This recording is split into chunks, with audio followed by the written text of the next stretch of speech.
बिस्मिल्लाहिर्रहमानिर्रहीम। सहीह बुखारी हदीस नंबर 2। उम्मुल मोमिनीन हज़रत आयशा रज़ी अल्लाह अन्हो से रवायत है कि हज़रत हारिस बिन हशाम रज़ी अल्लाह अन्हो ने रसूलुल्लाह सल्लल्लाहु अलैहि वसल्लम से पूछा, ए अल्लाह के रसूल, आप पर वही कैसे आती है?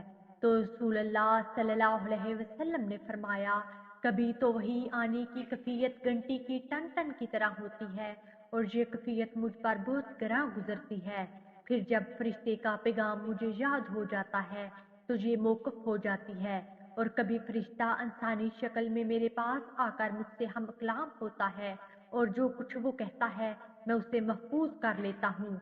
हजरत आयशा रजी अल्लाह अन्हो का बयान है, मैंने सख्त सर्दी के दिनों में रसूलुल्लाह सल्लल्लाहु अलैहि वसल्लम को देखा कि जब वही आती तो इसके मौकूफ होने पर आपकी पेशानी से पसीना बह निकलता।